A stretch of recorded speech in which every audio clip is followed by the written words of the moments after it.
Alright. So this is one of many songfic things that I've been writing. I have a few others that I'll post soon. I'm doing Jar of Hearts Diana/Gabe as mother/dead son in my love Bennett Unstoppable undecided if it's Bennett or Dan/Die there are more, but I'm tired. I didn't repeat lines in this, just like with Need You Now. Please review ****. I always needed time on my own. I never thought I'd need you there when I cry. And the days feel like years when I'm alone. And the bed where you lie is made up on your side. Dan was lying on his bed, thinking.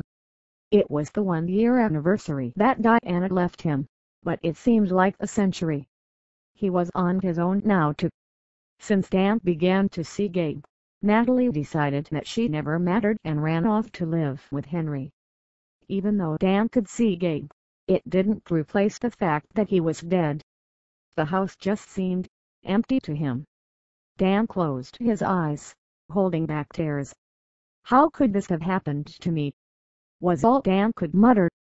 When you walk away, I count the steps that you take. Do you see how much I need you right now? Diana went to the kitchen of her parents' house, perfectly aware of the date. She was beginning to wonder if leaving Dan was completely worth it. She missed seeing him every day. She actually began to wonder if he missed her too. "Good morning, Di," Diana's dad said. "Morning, Dan," Diana muttered. "Pardon me." Diana closed her eyes. "I meant to say Dad. Sorry." Diana felt horrible. She knew that she made a huge mistake. When you're gone, the pieces of my heart are missing you. When you're gone, the face I came to know is missing too. When you're gone, the words I need to hear to always get me through the day and make it okay. I miss you. Here it is, Natalie said as she crossed off dates on her calendar. It's been 1 year since Mom left. That bothers you? Henry asked, looking a bit surprised. Maybe a little. I mean, she was my mom, Natalie sighed. My mom who never gave a fuck about me. I don't know why it bothers me. Henry put his arm around Natalie. Nat, it's okay to be sad and miss your mom. I'd miss her too, even if she neglected me the way she neglected you. Natalie turned away from him. Henry, that's not helping. Her eyes began to tear up. I'll admit it, I miss Mom, all right. I miss the way she would set up for places at the dinner table, insisting that Gabe was going to eat dinner with us. I miss how she would sing in the shower. I miss seeing her at the breakfast table, reading random people's obituaries. All I want to know is that she misses me too. Natalie cried. Henry hugged Natalie, letting her face fall into his shoulder. I'm sorry, was all he could think of to say. I've never felt this way before. Everything that I do reminds me of you.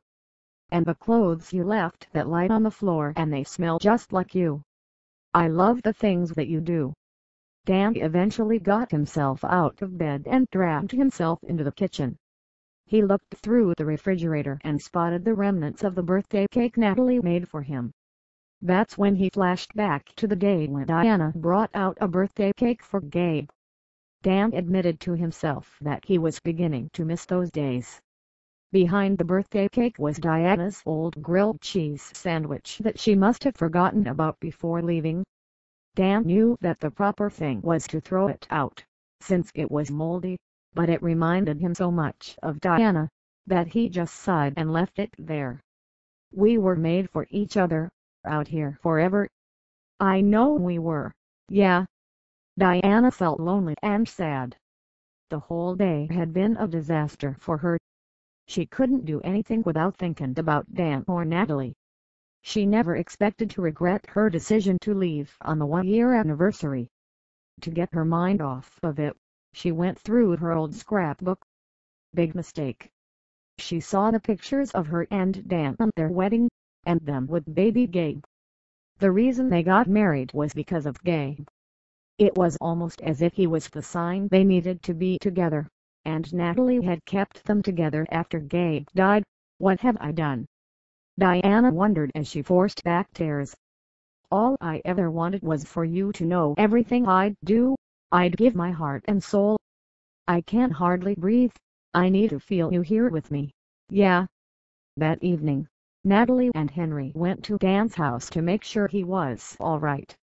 As soon as Dan opened the door, he wasn't sure what to say.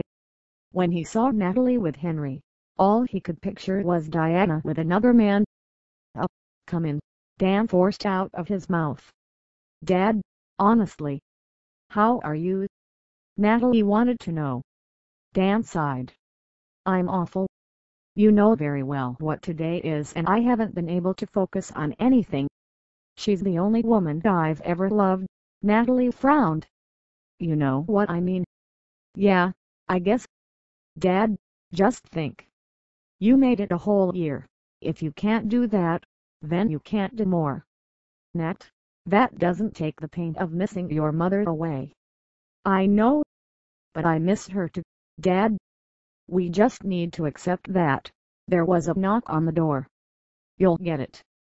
Dan rolled his eyes and opened the door. He gasped. Diana threw her arms around Dan. "I'm sorry," she said.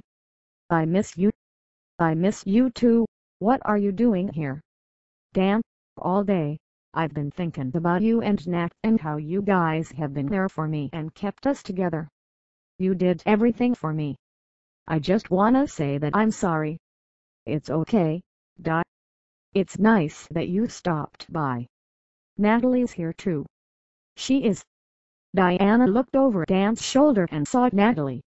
"Hi, Nat. I've missed you." Natalie looked at Diana and sighed. "I missed you too." Natalie kept her happiness inside that her mother had missed her, despite how she was neglected. 8.